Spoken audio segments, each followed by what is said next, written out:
The scent of turpentine lingered in the air of the Vermont college studio, mixing with the sharp bite of fall wind that crept through the cracked-open windows.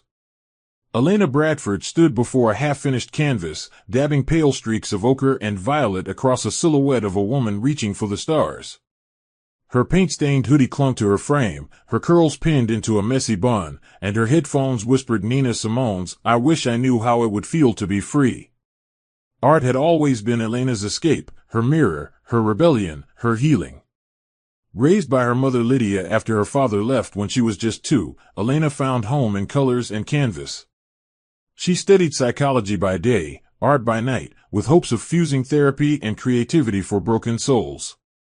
Her dreams were bold, but not louder than her insecurities.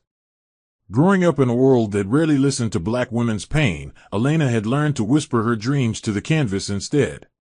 And on that very Thursday afternoon, as she layered a subtle gold outline on her painting, she never expected that her life was about to pivot with the entrance of one man, an uninvited observer who walked into the studio as though the place was his.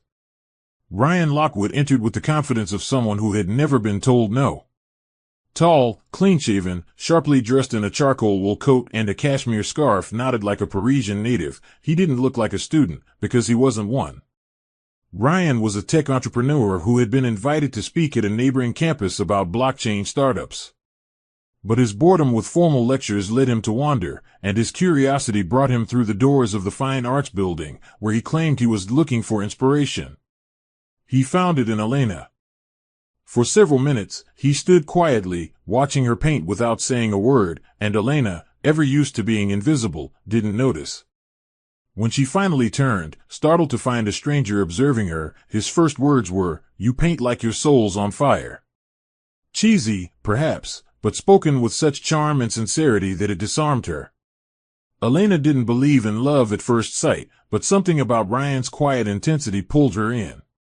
He asked questions, real ones, not just about her art, but about what it meant to her, why she painted women, why the stars were always above them. And for the first time in a long while, Elena didn't have to translate herself. She felt seen. Their connection blossomed quickly but dangerously, like a match thrown in dry woods. In the weeks that followed, Ryan made himself a fixture in Elena's world, bringing her coffee during night classes, listening to her talk about her thesis on emotional resilience, and showing up at her art exhibits with the kind of admiration that made her blush. He shared his story, a privileged upbringing in Chicago, a brief corporate stint, and then a risky leap into tech that paid off big. But what fascinated Elena most was not his money, it was the way he listened, how he said her art was revolution in quiet brushstrokes. Still, even in her enchantment, subtle shadows lingered. Ryan was magnetic but guarded, often deflecting personal questions with charming misdirection. He never spoke of his family in detail. He brushed off Elena's desire to meet them with lines like, "Trust me, you're better off not knowing them." But she convinced herself it was nothing, that she was simply overthinking like always. After all, how could someone who looked at her like she painted the stars be anything but sincere? Elena didn't know that the man who had stepped into her studio wasn't looking for art, he was looking for someone he could mold, someone who would eventually give up everything for him. And that's exactly what she would do. The early November air in Montpelier carried with it a quiet chill that clung to car windows and whispered along the edges of leafless trees. Elena had spent the entire morning cleaning her modest off-campus apartment, lighting cinnamon candles and fluffing every pillow like her life depended on it. It wasn't just any visit. Her mother, Lydia Bradford, was coming for dinner, and tonight would be the first time she met Ryan. Elena had spent days trying to convince Lydia that Ryan was different, kind, driven, full of vision. But mothers have a sixth sense, especially ones like Lydia, who had seen too many promises broken and too many men leave good women stranded. Lydia arrived in a royal blue wool coat, her salt and pepper afro styled immaculately, lips painted the same rich burgundy she'd worn since Elena was a child. She gave her daughter a long, bone-tight hug before turning with guarded curiosity to the sharply dressed man who opened the wine. "So, you're Ryan," she said, and though her voice was cordial, her eyes had already begun reading him like scripture. Dinner was roasted chicken, rosemary potatoes, and cornbread, Elena's attempt at recreating her mother's Sunday warmth. But warmth was the one thing missing from Lydia's side of the table. She listened quietly while Ryan talked about his tech ventures and his recent contract with a logistics firm in Manhattan. Yet her fork paused every time he skipped over a question about his childhood or gave vague answers about his intentions with Elena. "You seem successful," Lydia finally said, tilting her head as she sipped her water. "But success without roots often leaves a man drifting." Ryan's smile didn't falter, but his fingers tightened slightly around the stem of his wine glass. Elena quickly jumped in to ease the tension, laughing nervously and changing the subject to their art show plans for the winter. But the silence that followed Lydia's statement hung like smoke in the room.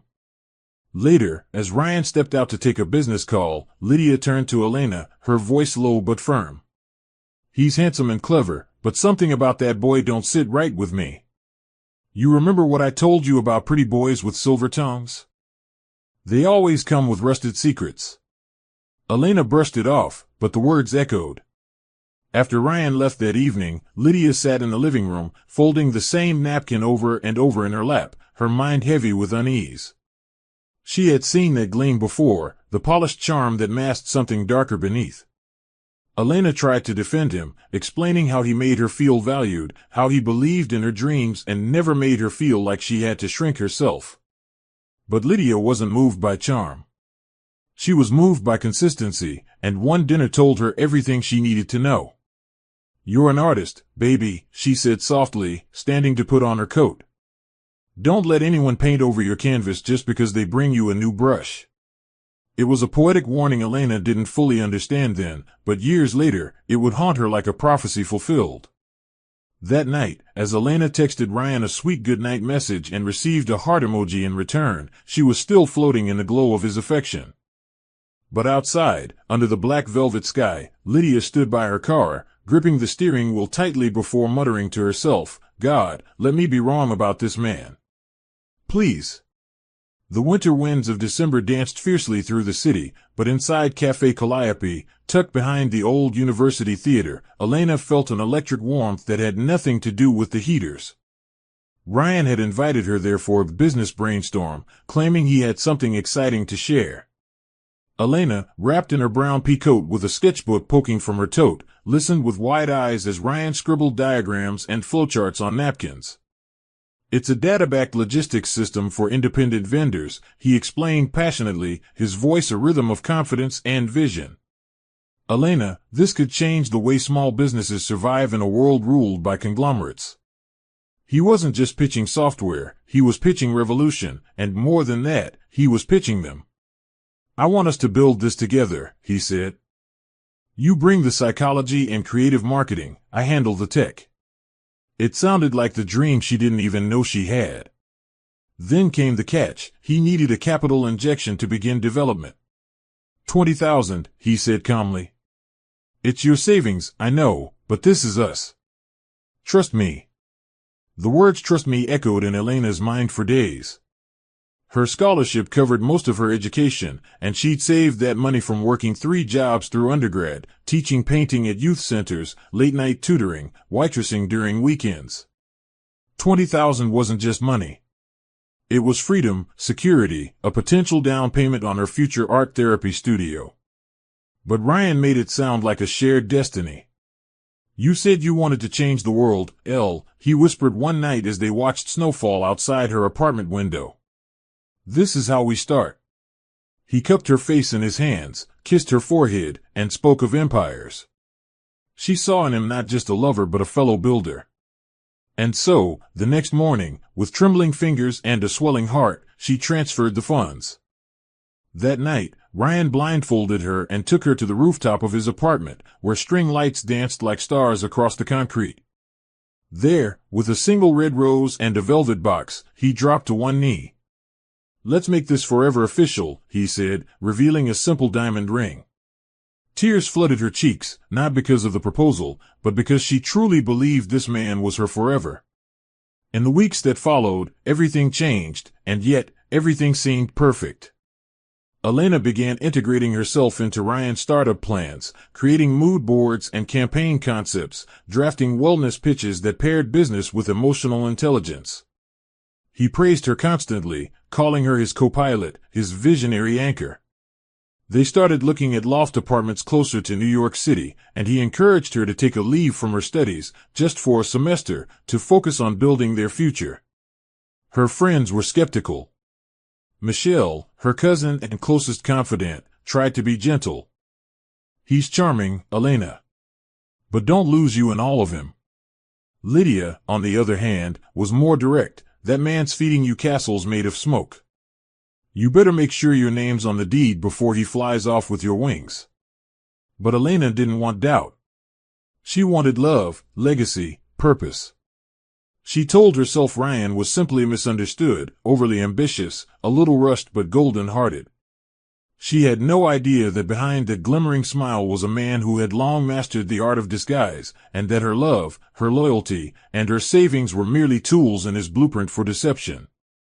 The St. Paul's Vineyard Chapel shimmered with soft lilac petals and golden lanterns, as Michelle Bradford, Elena's cousin and closest friend, walked down the aisle in a silk gold gown that hugged her like a whisper. It was the kind of wedding that felt like a fantasy dipped in realism, surrounded by laughter, warmth, and family legacy. Elena stood beside Michelle as maid of honor, her own dress a pale rose that matched the bouquet she clutched, though her mind wandered. Ryan was seated on the third row, chatting effortlessly with Elena's distant relatives, flashing that magnetic smile that won over strangers with ease. Yet, something about him that day felt disconnected. He arrived late, skipped the pre-wedding photos, and hadn't once complimented her appearance, an odd silence from the man who once likened her to moonlight. During the reception, when she finally pulled him aside to ask if something was wrong, he simply shrugged, sipped his bourbon, and said, "I just have a lot on my mind." The reception was held in a sun-drenched banquet hall nestled between wild lavender fields. The scent of wine and roasted lamb lingered in the air while old jazz records floated from corner speakers. Michelle's new husband, Aaron, delivered a heartfelt toast, drawing tears from both families, and Ryan took that as a cue to disappear into the crowd. Elena searched for him amidst the dancers, eventually finding him outside on the patio, deep in conversation with a stunning brunette in a wine-colored dress. She was tall, sharp-jawed, and wore confidence like it was tailored. As Elena approached, Ryan introduced her casually. "This is Jessica. She works with one of my potential investors." Jessica extended her hand with a perfect smile. "You're the artist," she said smoothly, her eyes assessing Elena from head to toe like a competitor sizing up the stakes. "Ryan told me your work is powerful." The pause before powerful wasn't missed. Though polite, the undertone was piercing. Elena offered a tight smile, shaking off the chill crawling up her spine. Jessica excused herself soon after, leaving behind a cloud of vanilla perfume and unspoken history. "She's just business," Ryan said flatly, taking a sip of champagne. Elena nodded. But her gut whispered otherwise. Later that night, while everyone else danced beneath string lights and sparklers, Elena sat beside Michelle in a corner booth, exhaustion hidden behind her smile. Michelle leaned in. "Is everything okay between you and Ryan?" Elena hesitated before answering, not wanting to sully her cousin's wedding night with her doubts. "He's just distracted with business stuff," she said, forcing a smile. Michelle didn't push, but her eyes lingered. The cake was cut. The vows were replayed. But Elena's heart felt heavier than it should have. As they drove home, Ryan was silent, absorbed in his phone with messages he didn't bother to hide. Elena stared out the window, her fingers twisting the edge of her dress, wondering when the warmth had started slipping through the cracks. Something was shifting, and though she couldn't quite name it yet, her soul had started bracing for a storm she didn't know was coming. The morning sun spilled through the linen curtains in Elena's apartment, golden and cruel, as if mocking the whirlwind of uncertainty swirling in her chest. She sat cross-legged on the bathroom floor, still in her oversized t-shirt, hands trembling as she stared at the small white stick resting on the edge of the sink. 2 lines. Faint but clear. Definite. The room seemed to close in around her, and her heart pounded with a confusing mix of awe, fear, and disbelief. For several minutes she said nothing, just stared. This wasn't in the plan, not yet. Not when Ryan was working day and night on meetings she wasn't included in anymore, when his phone now lived face down and locked, and when she hadn't seen his eyes soften at her smile in weeks. And yet, beneath her fear, a strange warmth bloomed. A child. Her child. A soul forming in the quiet recesses of her being. Tears slid down her cheeks, both joy and mourning. When Elena finally found the words and the courage to tell Ryan that evening, she chose the rooftop, the very place he had proposed just months earlier. She wore the blue wool scarf he once said brought out the fire in her eyes and brought a small sketch of a sunrise she had drawn that morning. As the city lights glowed beneath them, she took his hand and whispered, "I'm pregnant." Ryan blinked, stunned, not in awe, but like a man caught off guard during a business call. He didn't smile. He didn't even ask how she felt. "Are you sure?" he asked, voice low. "I mean, now? It's really not the right time, Elena. We're building something big here." The word stung like sleet.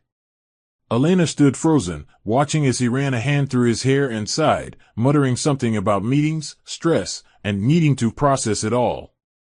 That night, they lay in the same bed, inches apart, a silent canyon forming between their bodies.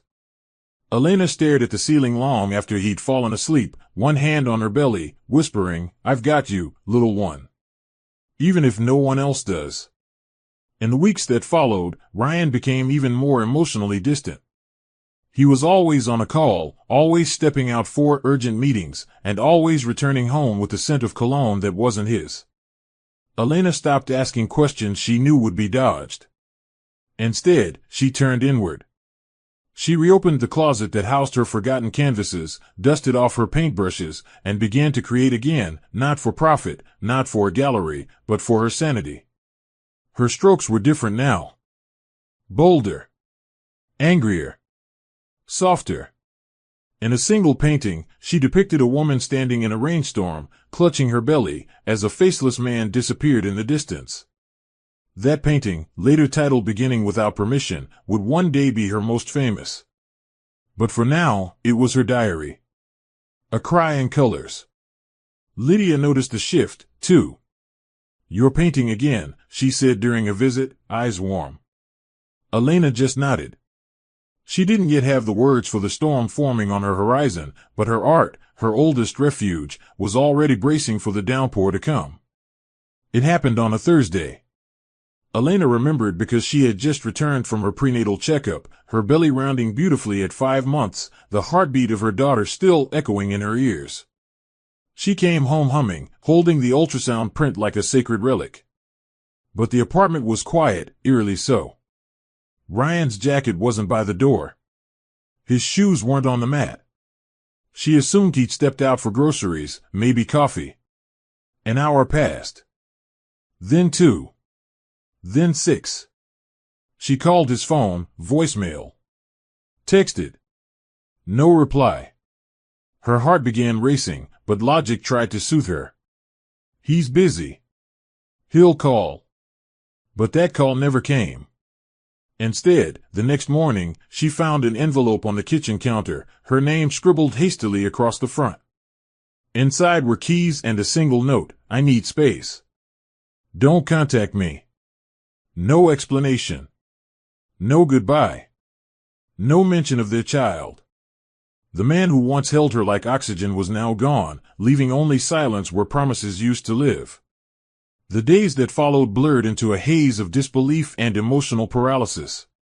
Elena searched hospitals, checked flight records, even filed a missing persons report, only to withdraw it after realizing his bank account had activity in California. Ryan hadn't vanished by force, he had chosen to leave. At first, she refused to believe it. She paced the apartment like a ghost, clutching her belly, whispering to her unborn daughter that Daddy would come home. But the apartment grew colder, and his absence louder. She stopped painting. She barely ate. Some nights, she sat by the door, convinced she'd hear his key turn. Then one morning, Lydia arrived unannounced, standing with a suitcase in one hand and a casserole dish in the other. She took one look at her daughter, pale, fragile, eyes swollen, and said, "You are not doing this alone." Without another word, she unpacked her things and scrubbed the kitchen floor while soup simmered on the stove. Elena broke down in her mother's arms that night, sobbing so violently she vomited twice. Lydia held her through it all, whispering, "We've got this. He may have left, but we stay." With Lydia's presence came a slow return to rhythm. Mornings began with herbal tea and soft jazz, afternoons were filled with doctor's appointments, nursery preparations, and walks through the snowy park. Lydia painted the nursery pale yellow and placed handwritten affirmations on the mirror. "You are enough. You are not alone. You are building something beautiful." Elena read them every day, even when she didn't believe them. The community of women at the local pregnancy resource center welcomed her like kin, and little by little, she began to breathe again. But the wound was deep. At night, she still reached across the bed unconsciously, hoping to find the man she once believed would never leave. Ryan's betrayal had cracked something in her soul, but something stronger was already forming in its place. Beneath the grief, Elena was evolving, not into someone colder, but into someone forged by fire. She no longer dreamed of Ryan returning. She dreamed of holding her daughter for the first time. And this time, her dream wasn't about love, it was about survival. The storm arrived without warning, as if the sky itself had been holding its breath and finally exhaled in fury. Snowflakes fell in violent sheets, blanketing Montpelier in a sea of white. The roads shimmered with ice, and visibility vanished behind gusts of powdered wind. Inside their small apartment, Elena clutched her swollen belly, doubled over as another contraction rippled through her. She had been timing them all morning, but now they came hard and fast, 5 minutes apart, then 3, then barely 2. Lydia, calm but visibly rattled, paced like a general preparing for war. The midwife they'd scheduled was snowed in, and every hospital line rang busy or redirected to emergency services. When Elena's water broke in the hallway, splashing down like the storm outside, Lydia knew they had no choice. "We're doing this here," she said, already boiling water and tearing bedsheets. Elena tried to steady her breath, tears streaming down her face, not from fear, but from the realization she was doing this without him. Time fractured. The next few hours passed in a blur of agony, primal strength, and maternal will. The living room transformed into a battlefield of towels, warm lamps, and whispered encouragement. Lydia held her daughter's hand through every scream, her voice steady as she counted down with each contraction. "You are strong, Elena. Just like my mama. Just like me. You were built for this." Blood and sweat soaked the sheets.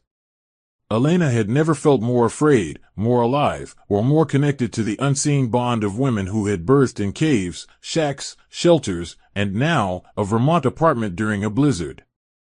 And then, like a miracle wrapped in stormlight, a cry pierced the room. Sharp. Loud. Whole.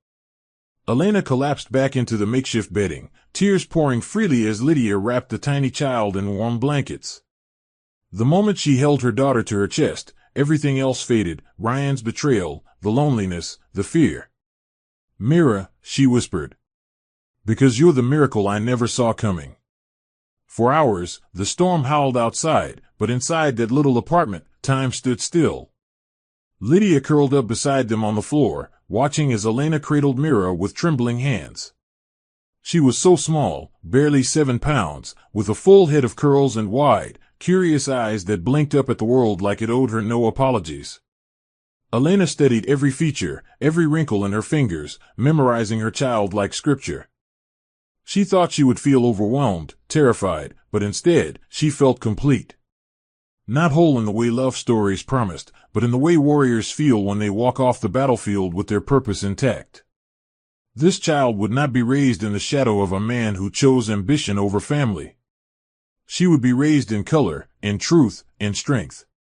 That night, as the fire crackled and snow kissed the window panes, Elena didn't sleep. She painted Myra's name across her heart in silent vow, "You will never feel abandoned. Not while I breathe." 14 floors above Los Angeles traffic, the penthouse smelled of Cuban cigars, exotic perfumes, and corruption. Ryan Lockwood leaned against the floor-to-ceiling window with a tumbler of neat whiskey, watching the lights flicker like stars beneath him. It had been over a year since he left Vermont, no forwarding address, no explanation, no guilt. In L.A., he wasn't Elena's fiancé or soon-to-be father. Here, he was a ghost-turned-kingpin, reborn under Jessica Montana's mentorship. Jessica, fierce, seductive, lethal, was a former fashion model whose fall from the runway became her entrance into the underworld. After being scammed by an agent and arrested for carrying a package she never opened, she learned to control her destiny the hard way. By the time she met Ryan, she had already formed a boutique trafficking network disguised as a luxury logistics brand. What Ryan brought to the table wasn't charm, it was systems, tech, and fake investors to wash the money. Together, they were becoming untouchable, or so they thought. Jessica had always known how to weaponize vulnerability, hers and others. She never saw children as sacred, she saw them as unnoticed. No one suspects the little ones, she told Ryan one night while tracing her finger across a world map laid out on their glass table.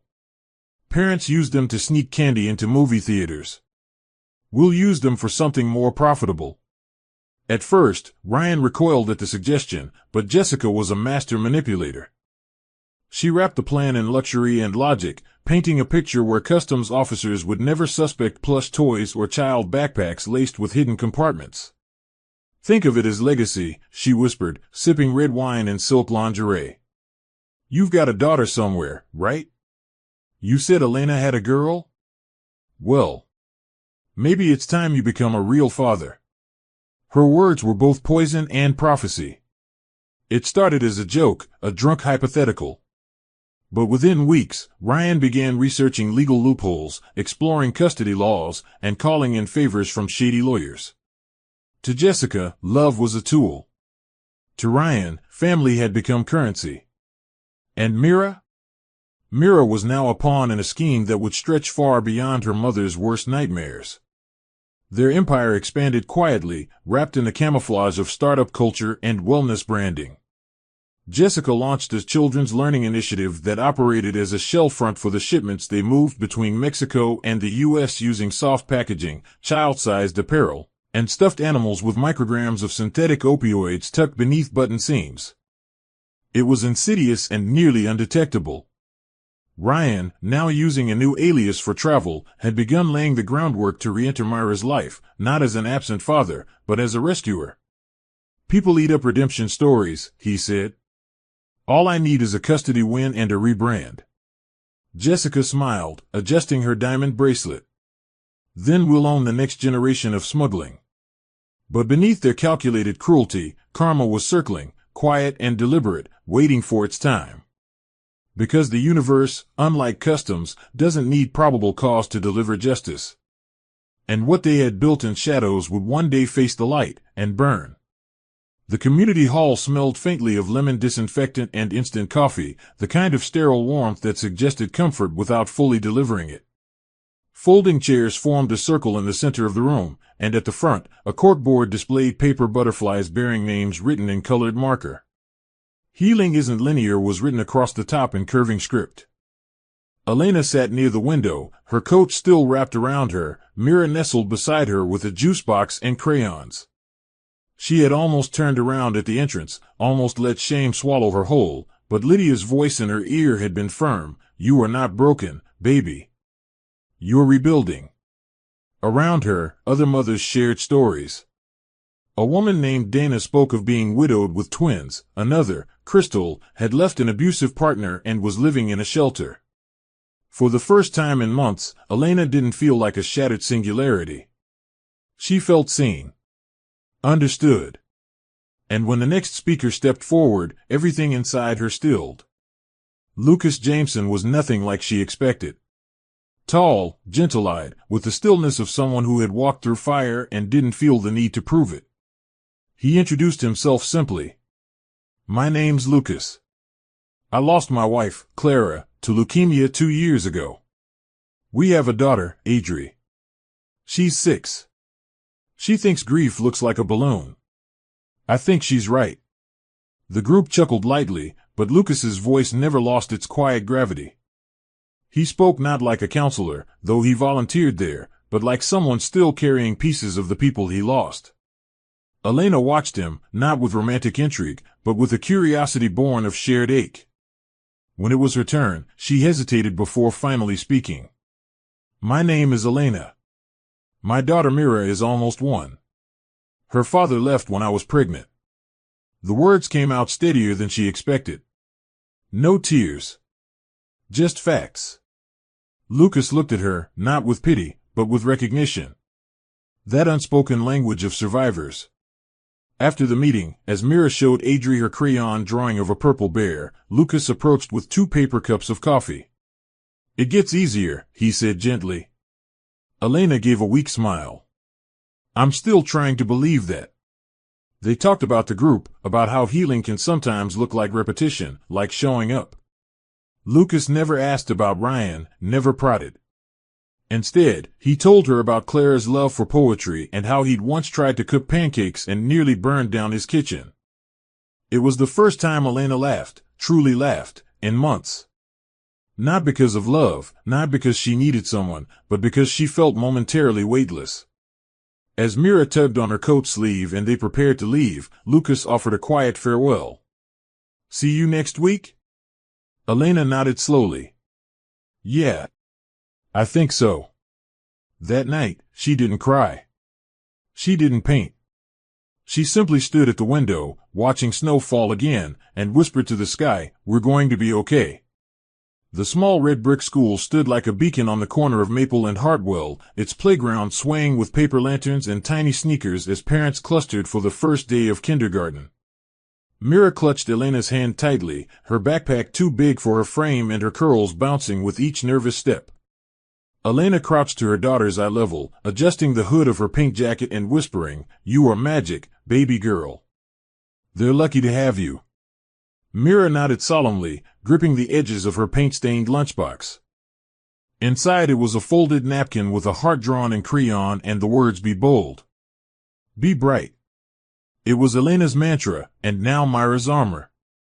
When the teacher called roll, Elena stood at the door longer than the other parents, watching as her daughter stepped into a world she could no longer fully protect.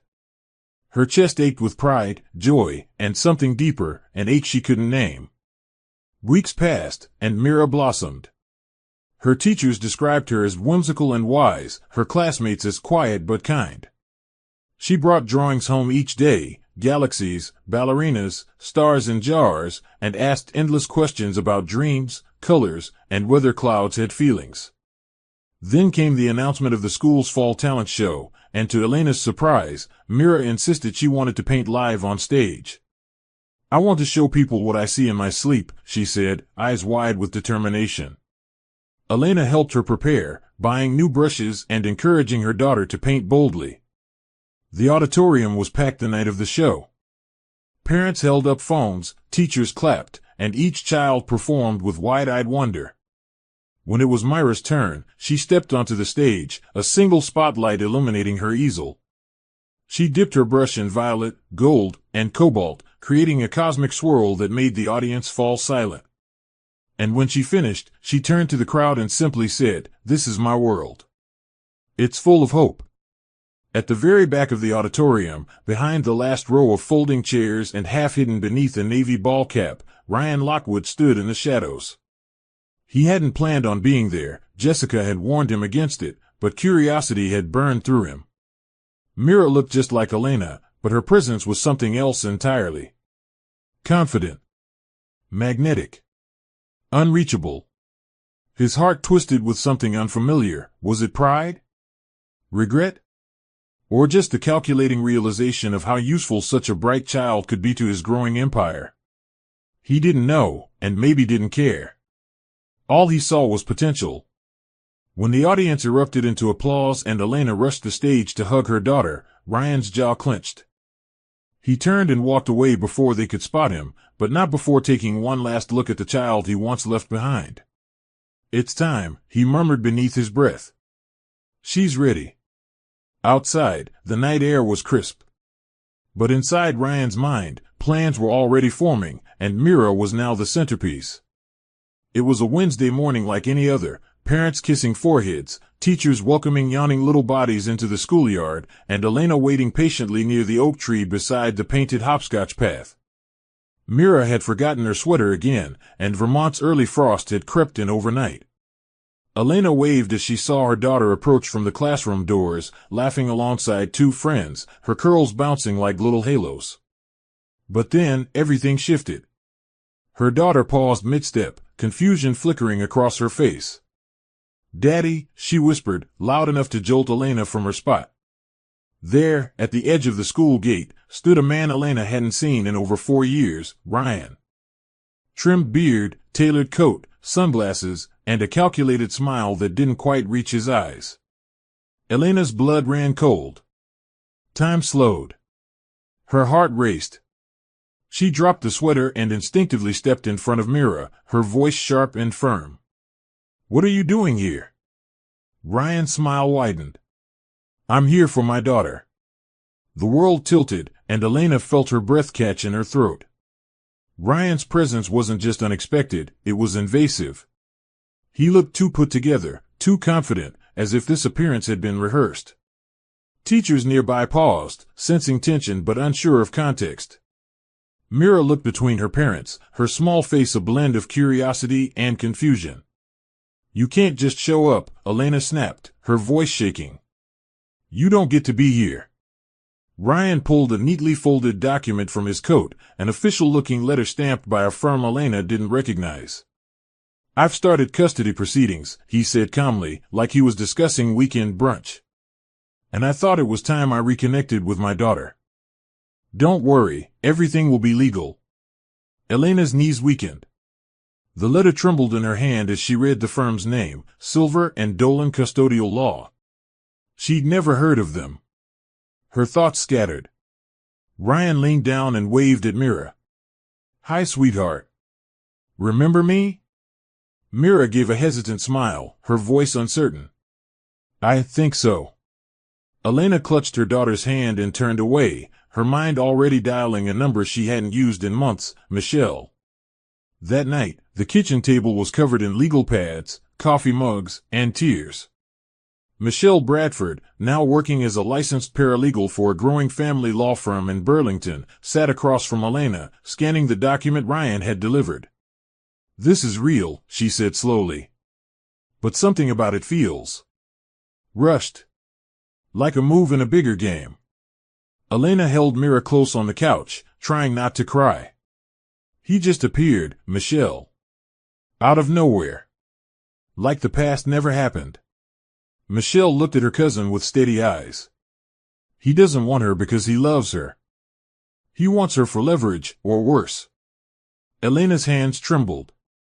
"How do I stop him?" Michelle straightened, already outlining her plan. "We document everything. We challenge his history. And if he wants a war, then damn it, we'll give him one." Outside, frost covered the windows. Inside, Elena knew, this wasn't a visit. It was a calculated strike. And she would not surrender. The courtroom smelled of old wood, cold metal, and quiet judgment. Elena sat at the plaintiff's table beside Michelle, her hands clenched tightly in her lap as the bailiff called the case, Lockwood versus Bradford. Her heart thundered in her chest. Just 2 weeks ago, she had been planning Myra's 6th birthday party with handmade invitations and a butterfly cake design. Now she was fighting to keep her child. Judge Hamilton Cole entered with a stern face, his presence commanding instant silence. Elena's eyes flicked across the room to the defense table, where Ryan sat with a smug expression and a perfectly pressed navy suit, his new attorney, slick-haired and sharp-tongued, at his side. Elena had dreamed of seeing him face the truth, the consequences. She never imagined their first encounter in years would be under fluorescent lights, surrounded by legal files and the fate of a child hanging in the balance. This was no longer personal. It was war, with witnesses, strategies, and lies. The proceedings began formally, motions, case introductions, acknowledgement of both parties. Michelle stood firmly and presented their case. Ryan had no prior involvement with Myra's upbringing, no consistent support, and a documented history of abandonment. Elena's role as primary caregiver was detailed through medical records, school reports, and community affidavits. Then it was Ryan's turn.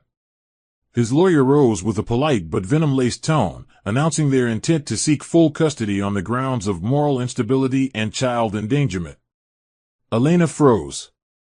The room seemed to narrow. "We have reason to believe," the attorney continued, "that Ms. Bradford has recently relapsed into recreational drug use and is, therefore, unfit to provide a safe and stable environment for a minor." A gasp erupted from Elena before she could stop it.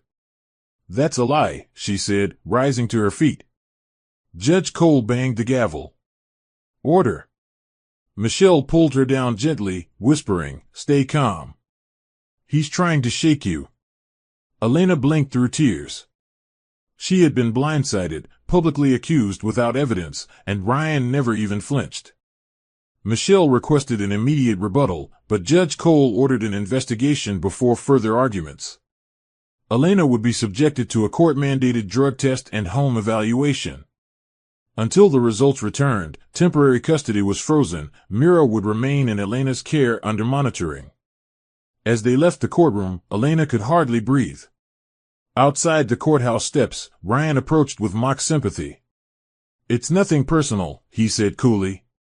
"But I have a right to be in my daughter's life, and courts need proof, not feelings." Elena stared at him, stunned by his audacity. "You disappeared for 5 years." He smirked. "And now I'm back." Michelle pulled her away before Elena could say more. Back home, Elena cradled Mira tightly in her arms and stared at the pale sky outside her window, realizing this was no longer about being right. It was about protecting the one thing that still made her whole, and she was prepared to fight until the last breath. The sterile clinic room was lit by fluorescent lights that hummed softly overhead as Elena sat motionless in the waiting chair, fingers laced tightly around her phone. The court-mandated drug screening had been humiliating. She had nothing to hide, but the implication alone had shredded her spirit. The nurse had been kind but clinical, assuring her the results would be processed immediately. As she left, Elena felt stripped of her dignity, her role as a mother now tethered to a vial and lab results. 2 days later, Michelle called with the confirmation, negative. Clean. Elena wept in her kitchen, clutching Myra's favorite stuffed rabbit, the weight of accusation finally breaking into sobs. She expected vindication, expected Ryan's case to collapse in on itself now that his claim had been disproven. But in court, truth wasn't always the deciding factor. That was a lesson she was about to learn the hardest way possible. The following week, during a hearing meant to review the drug test results, Ryan's attorney calmly announced a new development. A longtime friend of Elena's had come forward with sworn testimony claiming they had witnessed her using substances on multiple occasions just a year ago. The courtroom fell still. Elena's brows furrowed as the witness entered, Tasha Granger, a former college acquaintance she hadn't spoken to in nearly 4 years. Tasha sat confidently, fabricated conviction dripping from every word. She described imaginary parties, alleged pill abuse, and even claimed Mira had once been left unattended. Elena was too stunned to breathe. Michelle's objection was swift, but Judge Cole allowed the testimony to be entered pending verification. When court recessed, Elena cornered Tasha outside, demanding answers, but the woman simply looked away. Michelle later learned that Tasha had received a quiet wire transfer 2 days before her appearance, money traced back to a dummy LLC owned by one of Ryan's shell companies.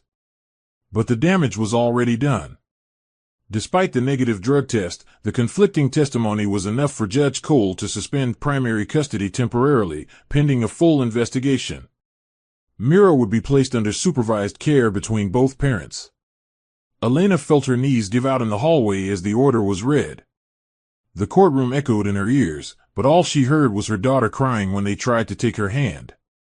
That night, Elena sat alone in Myra's empty room, her fingers tracing every picture on the wall, every toy that still held her child's scent. "I'm not broken," she whispered to herself through clenched teeth. "And I will prove it." Across town, Ryan raised a glass with Jessica, celebrating this temporary win. But in his eyes was a hunger that had nothing to do with fatherhood and everything to do with power. Elena had just lost the battle, but what they didn't know was that she was quietly preparing to win the war.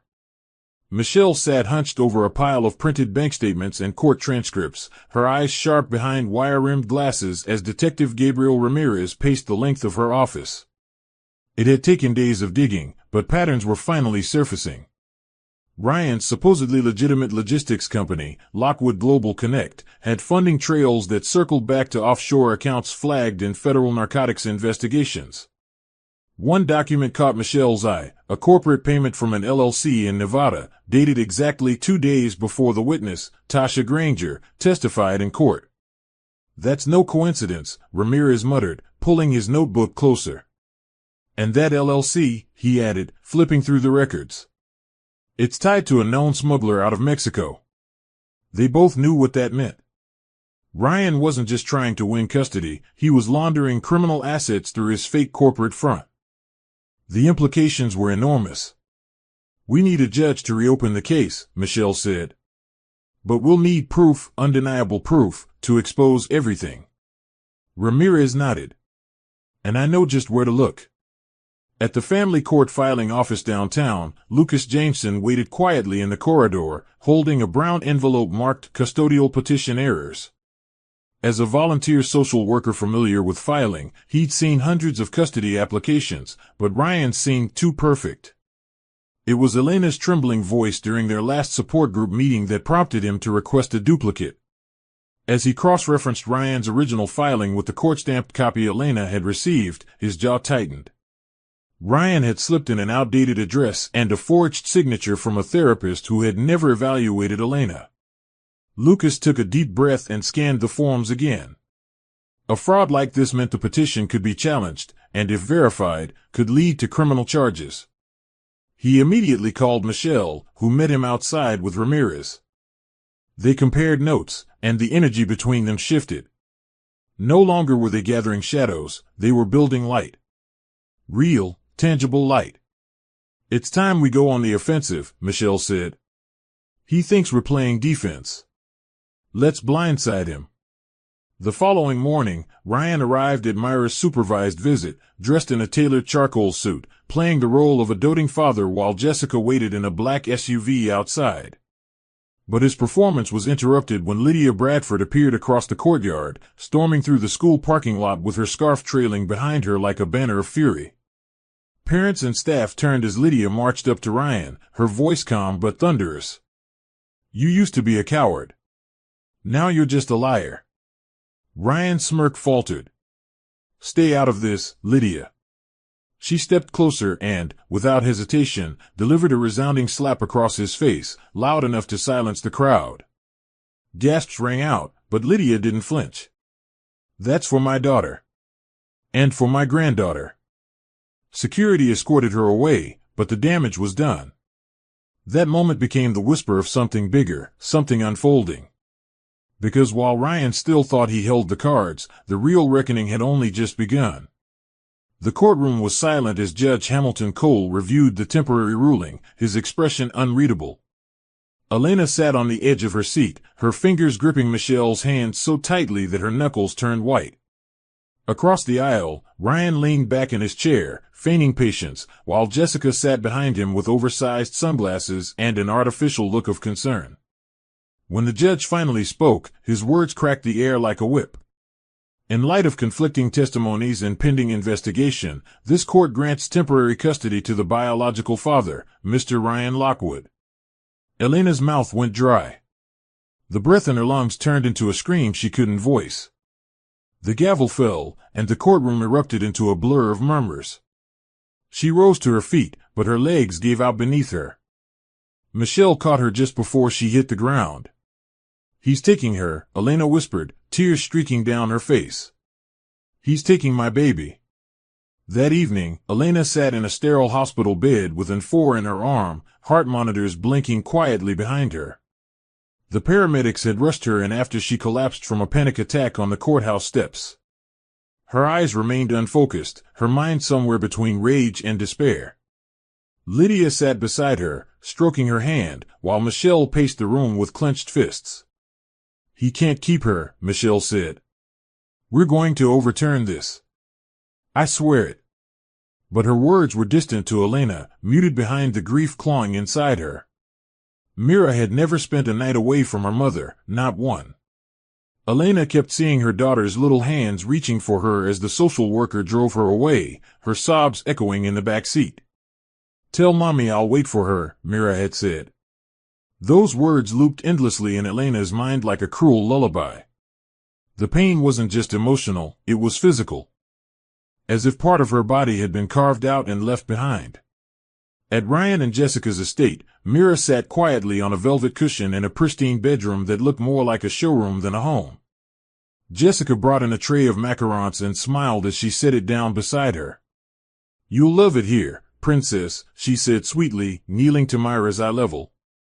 "We'll have fun, okay?" Mira didn't answer. She clutched the small cloth rabbit Elena had sewn for her last Christmas and stared out the window. Ryan entered moments later, feigning warmth as he knelt beside her. "You remember Daddy, right?" he asked gently. Mira gave a tiny nod, but her eyes held no trust.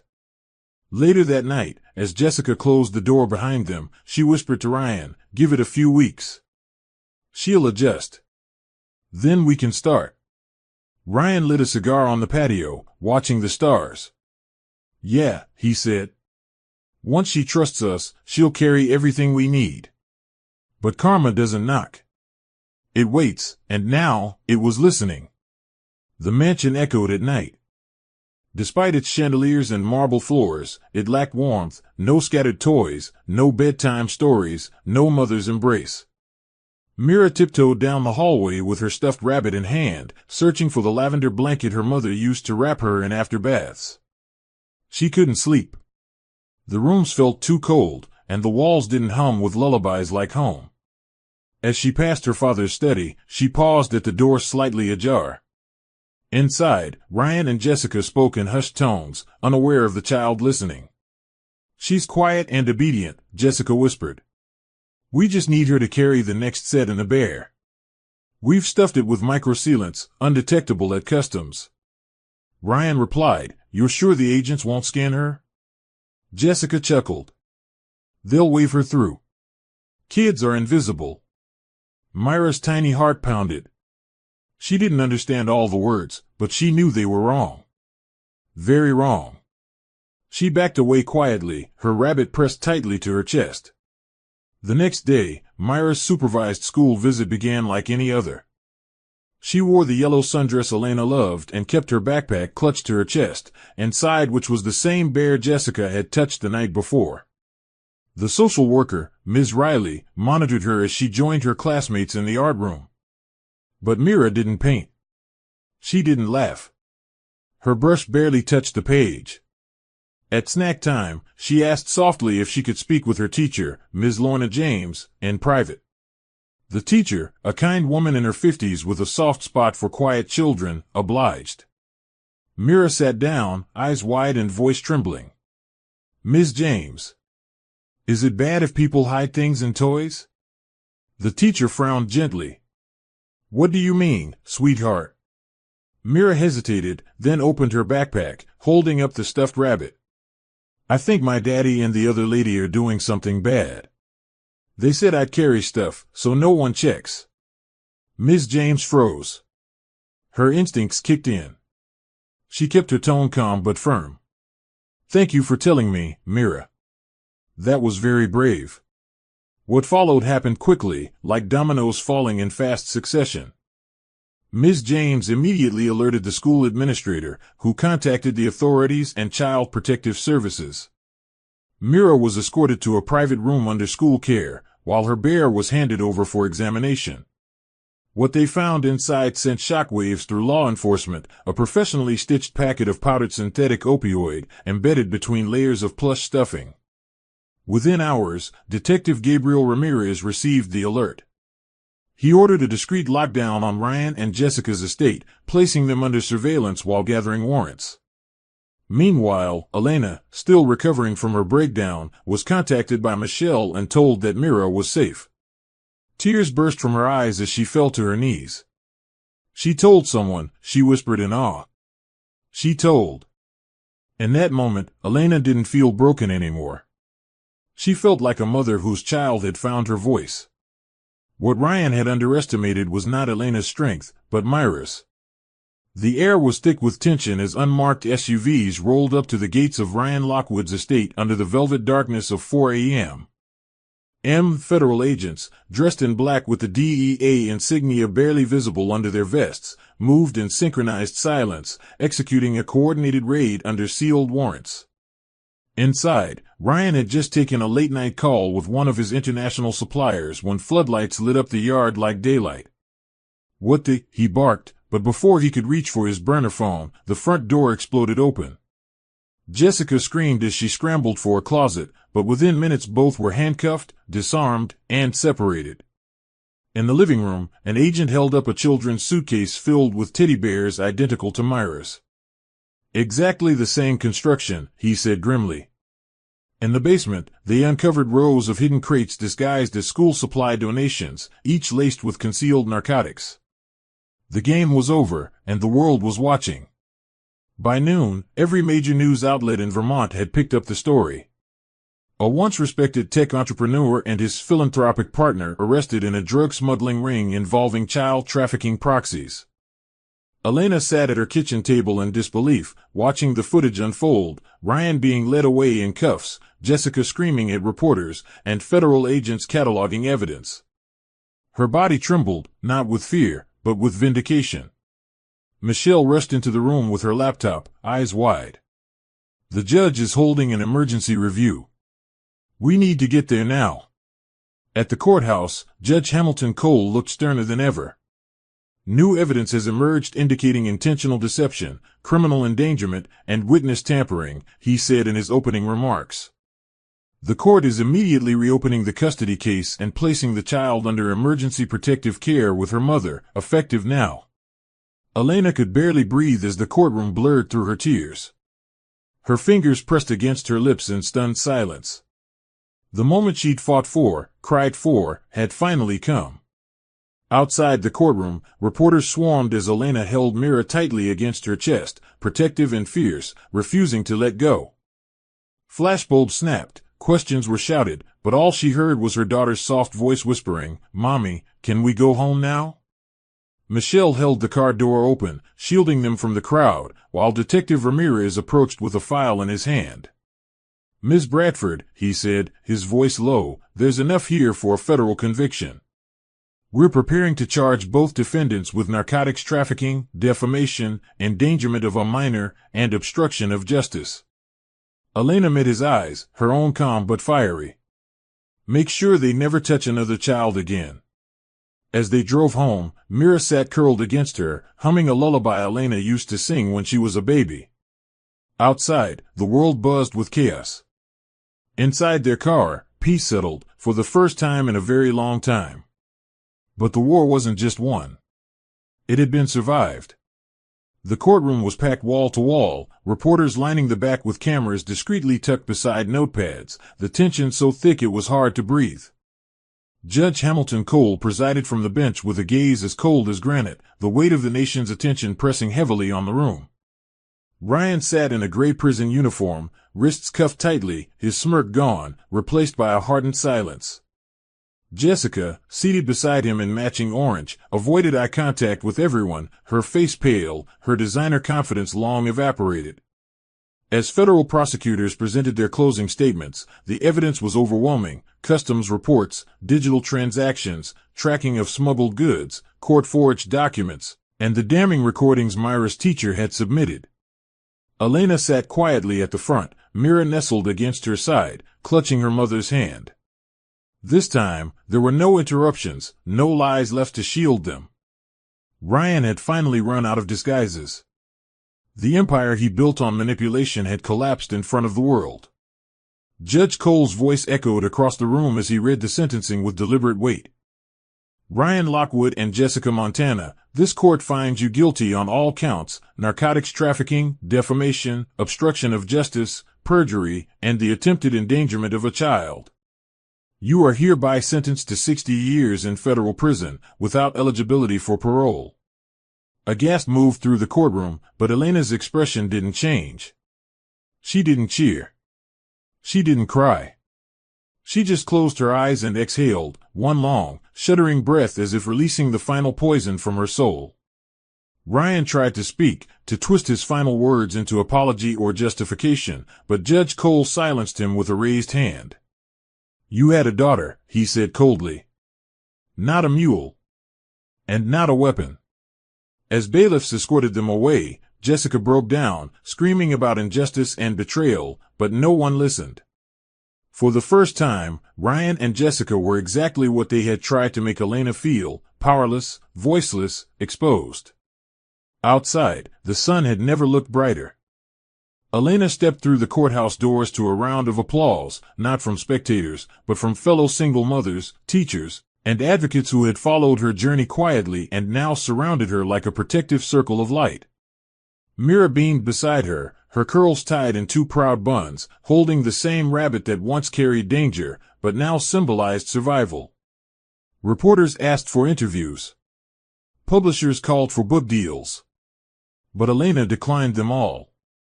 Her only concern was getting her daughter home, safe and free. Lucas met her by the parking lot with flowers from the support group, his smile warm and brotherly. "You didn't just win, Elena," he said, voice soft. "You ended it." As she placed Mira into the back seat, Elena looked up at the sky, not for thanks, but for release. The battle was over. The truth had won. And for the first time, the chains of shame were no longer hers to carry. The smell of turpentine and aged canvas filled the quiet air of Elena's attic studio, sunlight streaking through the skylight like divine brushstrokes. It had been years since she'd stood in this space, truly present. Dust still lingered in the corners, and unused easels stood like silent witnesses to her former self, the girl who once painted to escape, who had forgotten that her art wasn't just expression, it was identity. Mira sat on a stool nearby, humming softly as she dipped her fingers into acrylics, creating small galaxies on a blank canvas. Elena moved slowly across the room, running her fingers over old sketchbooks, cracked palettes, unfinished portraits. Then she saw it, beginning without permission, the painting she started during her pregnancy. It was no longer just a wounded woman in a storm. Now, she knew what she had survived. She pulled up a fresh canvas, picked up her brush, and began painting again, not to forget the past, but to transform it. That afternoon, a courier knocked on her door with a sealed envelope addressed from the Vermont family court. Elena's hands trembled as she opened it. Inside was a simple, typed letter signed by Judge Hamilton Cole. "This court recognizes Elena Bradford as the sole, permanent guardian of Mira Lockwood. All parental rights of Ryan Lockwood are permanently terminated. No more visits. No more loopholes." It was over. She read the words twice, then 3 times, before pressing the paper to her heart. "We're free," she whispered, tears slipping down her cheeks. Mira came running, asking if everything was okay. Elena scooped her daughter into her arms and spun her in a slow circle, kissing her cheeks as laughter mingled with tears. Lydia walked in moments later, holding a tray of lemonade, and saw the glow in her daughter's eyes. No words were needed. The war had been brutal, but her baby girl had made it home. And Elena? She had been remade in fire, and chosen peace. That night, when the world slept, Elena put the finishing touches on her new painting. Titled Freedom in Pieces, it depicted a shattered silhouette stitched together with gold leaf, standing tall with a child perched on her shoulders, pointing toward a sunrise. Behind them, storm clouds faded into light. She stared at it for a long time, her heart beating steadily, her breath calm for the first time in years. Her phone buzzed with invitations to speak, exhibit, and publish, but she turned them all down. For now, all she wanted was simplicity: breakfast pancakes, bedtime stories, paint under her nails, and laughter on her daughter's lips. As she packed her brushes and turned off the studio lights, Mira tiptoed into the room holding a blanket. "Can I sleep beside you tonight, Mommy?" Elena smiled and nodded. "Always." In that moment, she knew, scars might remain, but pain was no longer her master. Love was. The sun poured golden light through the windows of the newly opened Aurora Studio and Sanctuary, a community space nestled at the corner of Oak and Harrow. Inside, the walls pulsed with life, bright murals painted by survivors, poems etched in charcoal, canvases filled with dreams that once felt lost. Elena stood near the entrance, wearing denim overalls smeared with paint, watching as guests wandered through her first official exhibition in nearly 7 years. But this wasn't about prestige or profit. It was about giving voice to women who had been silenced, forgotten, abandoned. Single mothers who had crawled through nights with no electricity and hearts full of fear. Young girls who had been told they were too broken to matter. The space buzzed with music, soft laughter, and the scent of lavender oil. Mira ran through the room with a group of children, leading them toward a Paint Your Dreams corner. Elena smiled, her chest full, not of pain, but of purpose. Among the guests were women from the same support group that had once saved her, Dana, Crystal, even Ms. Lorna James, who had become like a second grandmother to Mira. Lucas stood beside the refreshments table, chatting with Lydia, who looked proud in her handmade purple scarf. No one mentioned Ryan. No one needed to. His shadow no longer lived here. A framed letter from Judge Cole hung beside the front desk, reminding every visitor that justice could be won, even when the road is scorched. Elena had created a new definition of success, one painted not with fame, but with resilience, grace, and community. Mira paused beside her mother, holding up a tiny canvas she had just finished, a field of stars, with 2 women standing arm in arm, facing the sky. "That's you and Grandma," she said proudly. "I made you tall like heroes." Elena knelt down and kissed her forehead. "You made us brave, baby girl." There were no reporters here, no cameras. Just healing. Just beginnings. As dusk settled and the last guests trickled out, Elena stood alone beneath the string lights, breathing in the silence. The wind brushed against her skin like a soft whisper, and for the first time in years, it didn't carry echoes of fear. Mira tugged at her hand. "Can we paint tomorrow too?" Elena nodded. "We can paint every day if we want." They walked home under the stars, past the bench where Elena once sat pregnant and abandoned, now reclaimed by flowers and laughter. Her studio key jingled in her pocket beside a small photograph, her and Mira, hand in hand, eyes closed, smiling. Life hadn't just resumed.